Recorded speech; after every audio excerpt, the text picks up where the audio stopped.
Above average temperatures are in the forecast for a change, so it's going to be a warm end to the month of January and a very warm start to the month of February as well. I'll have a look at all those temperatures and our next chance of rain coming up. Now at 7, Columbia County leaders giving an update on how cleanup efforts are going after Hurricane Helene. Plus, Georgia state lawmakers are voicing their budget priorities for this legislative session. A look at what is on top of Augusta lawmakers' lists. And the battle over the location of a local church, why a potential move could mean a name change. Your News at 7 starts now. Live from Television Park, this is WJBF News Channel 6 at 7. Good evening, everyone. I'm Dee Griffin. Thanks so much for joining us. Coverage you can count on begins with Columbia County leaders providing an update on debris cleanup 4 months after Hurricane Helene hit the area. Crews have now picked up an estimated 6 million cubic yards of debris. The 120-day deadline for full reimbursement from FEMA is approaching, but a deadline has not been set for homeowners to get their debris on the right-of-way. And they're also reminding the public of items that work crews cannot pick up. Household refuse or trash is ineligible, and if it's in a pile, it will be passed.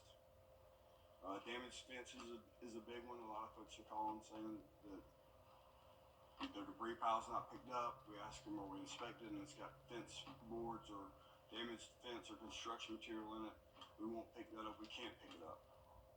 County leaders are also asking you not to put any non-related storm debris on the right-of-way. If you don't remove it immediately, you will be contacted by code enforcement and possibly get a citation. In Georgia, the American Red Cross is providing financial assistance to those impacted by Helene.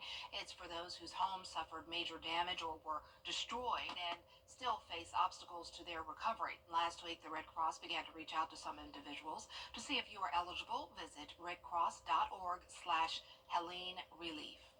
Well, tonight is the deadline for Hurricane Helene victims to apply for FEMA assistance in South Carolina.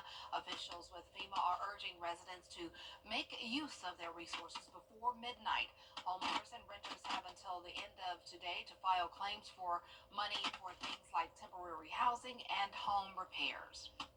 Well, time now for a first look at our weather, and we have Chief Meteorologist Jenna Petracci here, and a warming trend is on the way. Yeah, definitely a huge change of pace from last week. We are going to see well above average temperatures starting tomorrow. But in the meantime, here's a look at our Terry Lambert Hyundai Sky View Cam over in Aiken.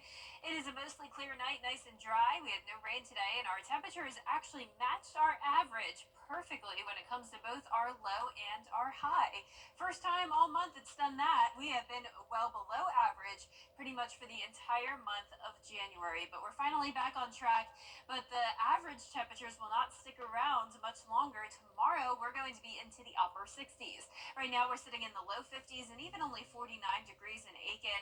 Wrightsville, you're at 51, 53 in Waynesboro, and 49 in Gibson as well. Our dew points are pretty low in the 20s and 30s. We have a lot of dry air in place with this west wind of around 6 to 10 miles per hour sustained, and the winds are gusting up to around 15 to 20 miles per hour. We're going to have breezy winds over the next few days with mostly clear skies. Just a little bit of cloud cover down in our southern line counties and more clouds out to the west of us. High pressure is in control though, so not a drop of rain nearby. A nice day tomorrow. We will be starting out above freezing by a few degrees, around 37 at 6 a.m., mostly clear skies, and the winds up to around 5 to 10 miles per hour. Winds will be gusting up to around 25 tomorrow afternoon as highs climb to around 68 degrees. Then on Friday, we're into those low 70s and even some mid 70s possible, but also a 70% chance of rain. I'll have a look at that futurecast coming up, but back to you, Dee. Thanks so much. We'll see in a few more minutes. With more lawmakers under the Gold Dome, state senators and state representatives are prioritizing regional improvements in the state. Atlanta Bureau Chief Artis Chaudhry has more. Georgia Governor Brian Kemp says he plans to unveil the tort reform legislation, a full comprehensive package, in the coming days. That was a big part of the State address. He says he's had several roundtable discussions with multiple groups, small business owners, as well as large corporations in the state of Georgia. And he says it is time to end frivolous lawsuits because he says ultimately this affects business owners and also drives up insurance costs. State lawmakers say Georgia has a $14 billion budget surplus. So over the next 33 legislative days, lawmakers will look at ways to help Augusta, Columbus, Savannah, Macon, and rural Georgia.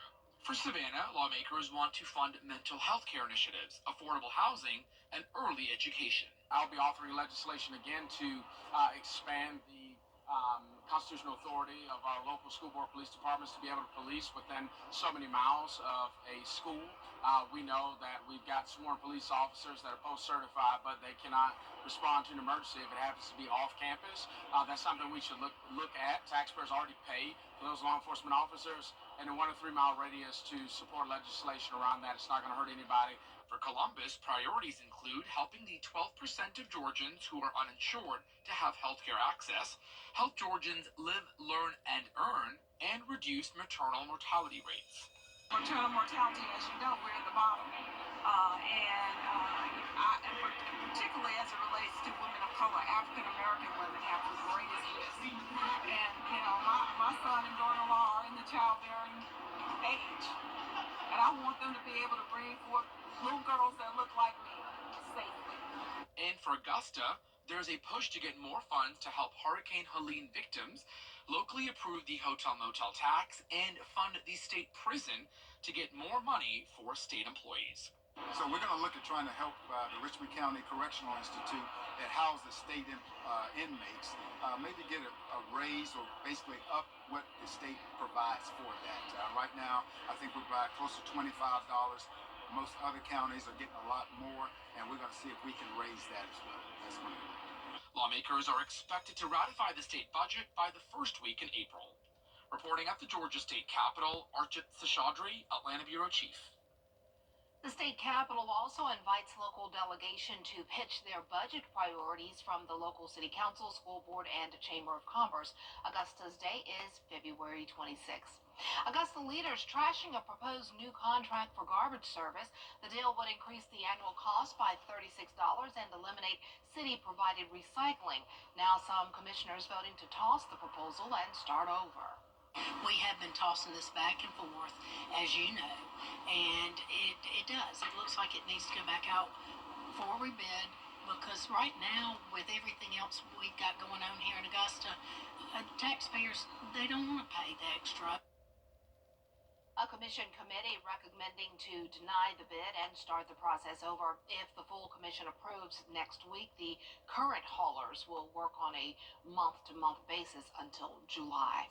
A new program aims to help small businesses develop in the Augusta area. Accelerate Augusta, powered by SRP, was unveiled today. It's a new program with a fresh new logo and a new home base. The Small Business Incubator will be operated from the newly redeveloped IMPay building located at 600 Broad Street. The Micro Enterprise Center aims to help boost the regional economic growth by guiding local current and future business owners to succeed. So one of the first sessions I take people through is how to start a business while keeping your day job. Most people can't afford or have the resources to quit a job to start a business. So how do we co-locate these things to make them work? I teach them how to use automation tools, how to use other resources, how to lean on resources provided by other businesses to help them grow. You can expect to see an opening this spring between March and April. Well, changes could be coming to Friendship Baptist Church's historic property. Aiken Bureau Chief Sean Cabbage-Stock has more. The church body voted to go this route to make this decision. Friendship Baptist Church in Aiken is more than 150 years old.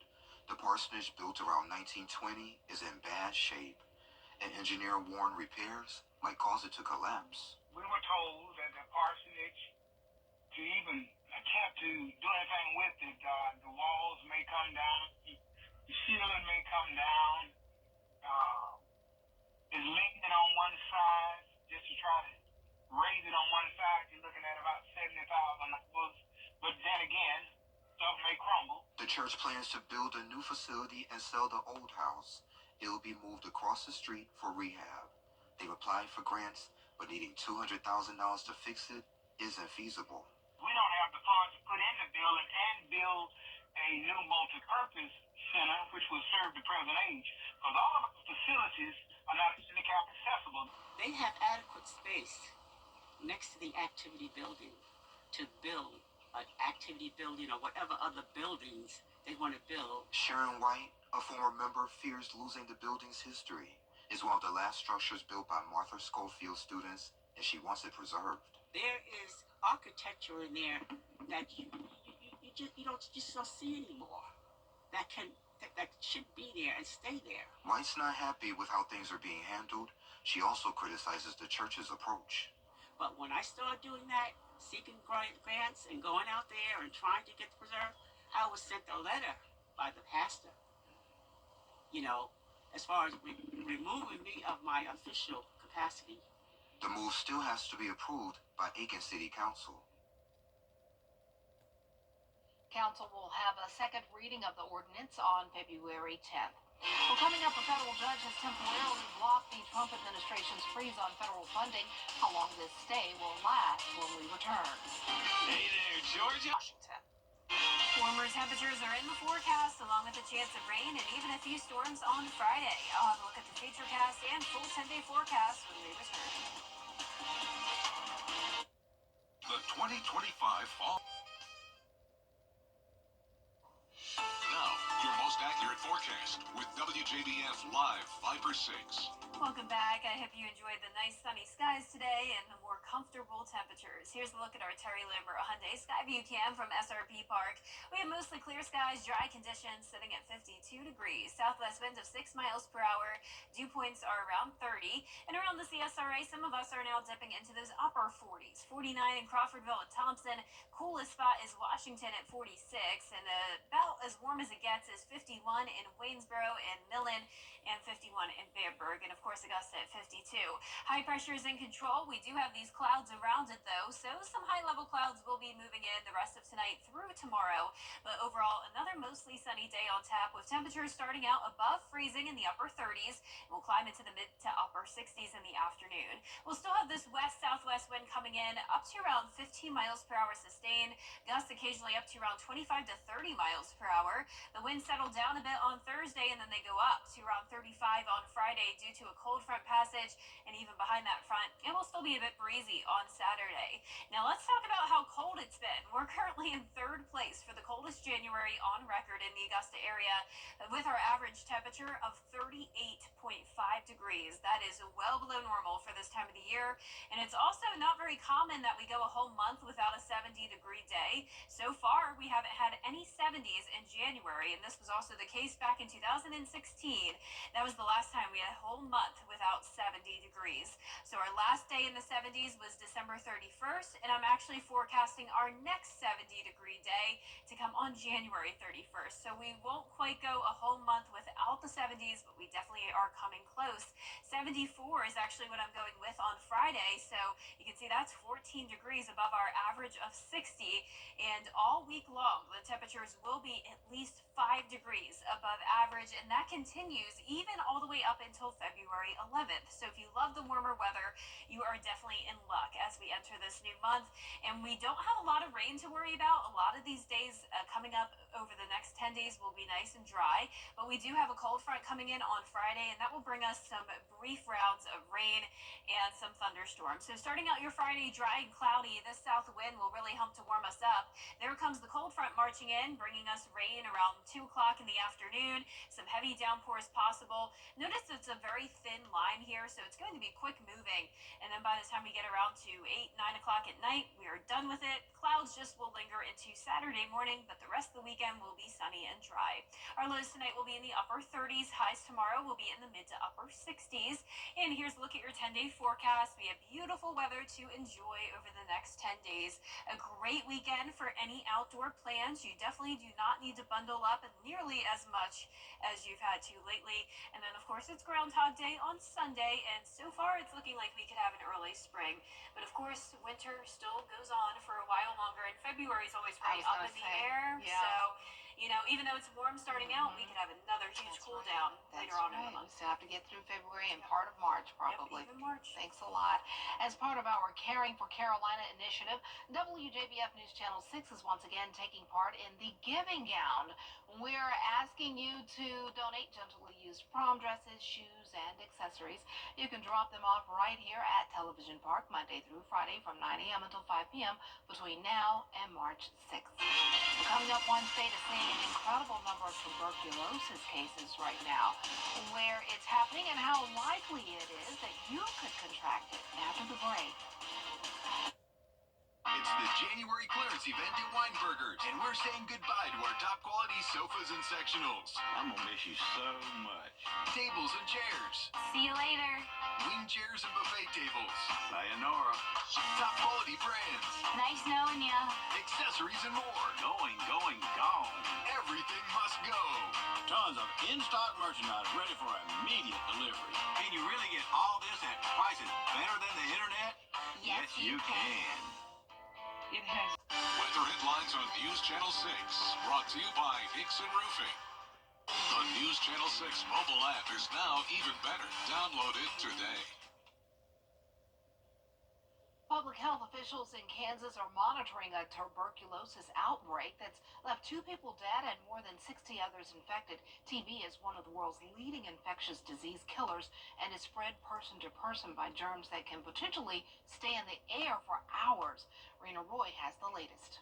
Public health officials in Kansas City are sounding the alarm about a tuberculosis outbreak that has killed 2 people and infected at least 67 others, with authorities saying there are likely dozens of others with inactive TB. Inactive means you don't have symptoms, you can't spread it. However, it can reactivate at some point later. About 1 in 10 people that will happen.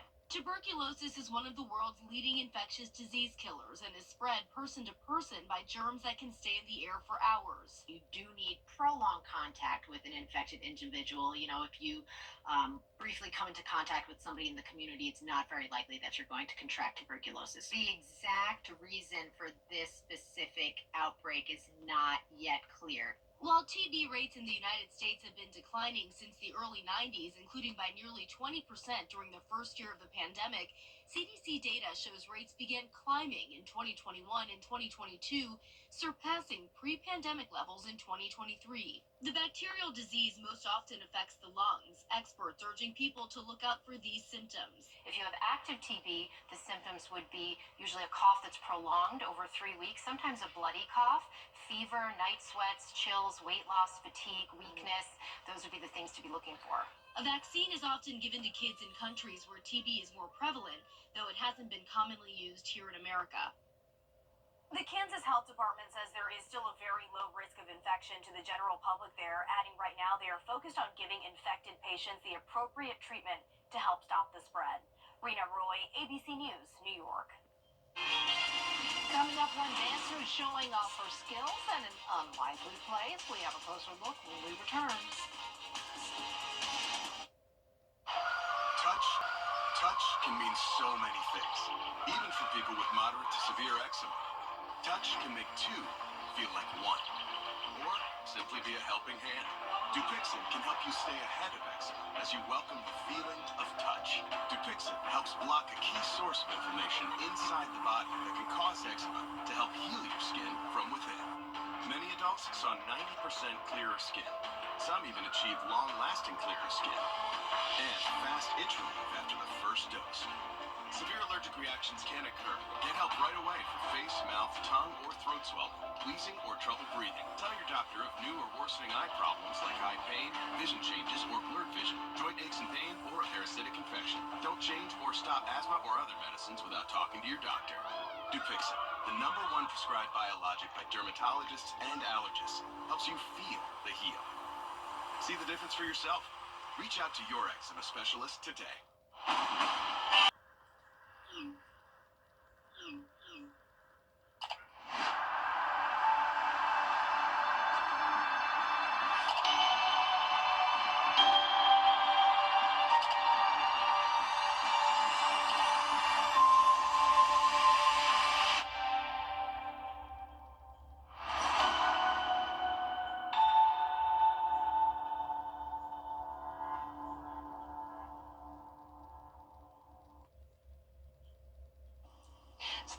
footage shows a French ballerina dancing on the ship's bow surrounded by blocks of ice in Antarctica. I'm looking. Where is she? She performed while defying the freezing temperatures. The video shows the woman dressed in a white ballerina tutu dancing with grace. I see her in the high-stakes location on a cruise ship. Many on board the ship said it was a delightful and surprising performance. How beautiful and fearless. I would be so afraid. Yeah, Gorgeous. that is unique. Very unique. Oh, wow. wow. Impressive, cold, Daring. daring. Mm-hmm. Nice. It's Snow Princess or Ice Princess Yeah, or it doesn't something even like look that. real, It right? does not look real. Beautiful. Man, I would be terrified. Me too. That was nice of her. Nice performance. Bravo. Yeah, really impressive. Well, we're going to see much warmer temperatures this week, all the way into the mid to upper 60s Wednesday and Thursday. 70s will be here Friday with that chance of rain. Back to sunshine this weekend. It's looking great. And next week, the temperatures are staying about the same with little to no rain. And bravo to the weather as well. All right, yes, thanks I love so much. Well, thanks so much for joining us. Entertainment Tonight is next. Have a great but safe evening.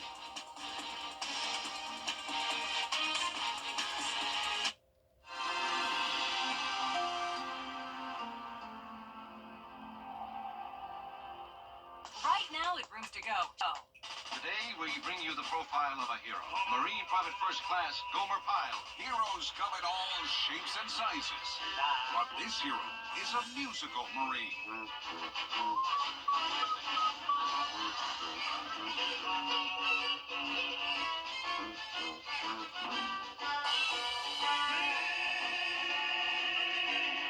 Gomer Pyle. Weeknights on MeTV, WJBF 6.2. To get the weather, you need to see the whole picture. That's why Live Fiber 6 gives you the Skyview network. Get a live view of traffic and weather from all over the CSRA. Available online 24 hours a day at WJBF.com and the free Live Fiber 6 mobile app. The WJBF Live Fiber 6 Skyview network. Powered by Terry Lambert Hyundai. Low prices, big selection, and committed to quality customer service. Is rainy weather putting a damper on your day? Enter to win your very own Live Fiber 6 umbrella today. Visit WJBF.com and click on Contest. Then fill out the entry form for your chance to win.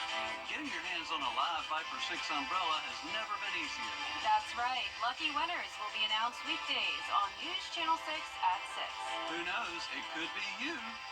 Sponsored by Busby's Heating and Air. When quality matters, call Busby's. Trusted since 1945. Right now at Rooms to Go.